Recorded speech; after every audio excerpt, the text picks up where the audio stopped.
ating congressman ng Quezon City, PM Vargas. Talagang solid support sa mga solo parents, guys. Pero solo parents, Quezon City po, isa sa mga pinakauna na gumawa ng sarili nilang opisina. Yes! Sabi tayo sa modelong syudad, dahil din po supportado tayo ni Mayor Joy Belmonte dito.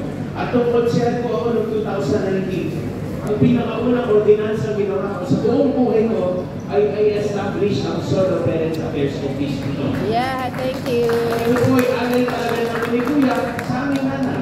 Nanapalang thank you po.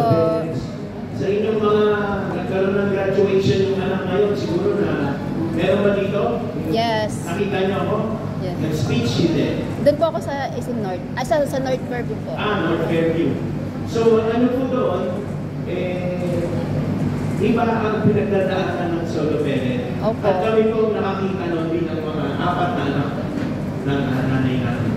At kaya lang naman namin din gustong mapalawak yung meditation ninyo. Kasi nung panahon namin wala talaga. Totoo po. Wala kami ibang naasahan kung hindi yung sariling pamilya. Tama po.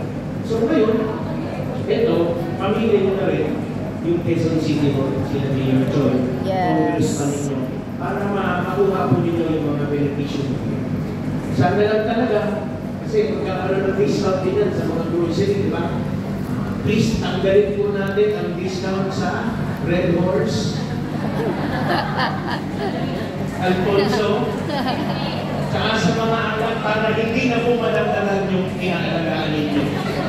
Baka madagdagan pa yan. Hindi na, ayaw namin bigyan ng discount sa anak. Sa katulang, dapat mahalan natin yung anak pag solo parent sila. Para hindi na nila yun. Pero andito lang po yung Mayor Joy Belmonte, yung Congressman PM Vargas, sila Kuya Alfred, sila Vice Mayor Ian Soto. Nandito po kami para masigurado na meron na kayong kapartner pagdating sa pagpapalaki.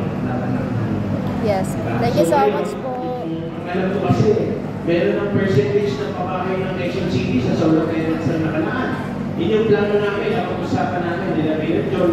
Pero, ang nangyari kasi, kung inanunsyo namin yun, ang daming mag-asawa, naghiwalay naman para makakuha lang ng bahay. So, may mga batas na hindi namin dapat gawin.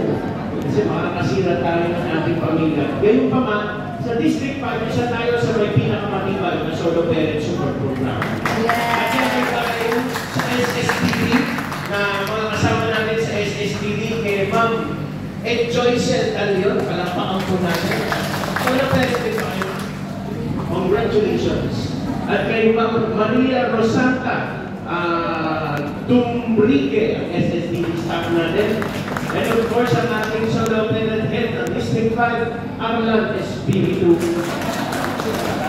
Haba ng hair. William Bawag, ang ating action officer. Salamat sa lahat ng support ninyo. Yeah. Solo parents, we are here. Kaya kayo may pamalpay dito, dahil nandito lahat ang programa namin. Tingnan niyo yung likod. Huwag na tingnan yung dalawang bago sa harapan niya. Tingnan niyo yung likod. Mula sinabupunan hanggang himlayan niya din niya. Gagawa ka pa lang ng bata, hanggang sa kabaho mo meron kaming nakahanda ang isa. Maliit man yan, yung fund, hindi niyo mabasa, kailangan namin ilagay. Para meron kayong hawak, may uuwi kayo, para masabi na, ito, pwede kitong tingin sa pamilyang Vargas. Baka matulungan nila ako dito. I-PM nyo lang po ang Facebook page namin. Meron po tayo dito sumasagot dyan.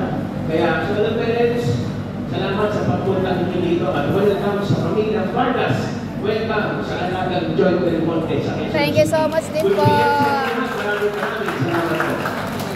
Pwede mo magpa-picture kami?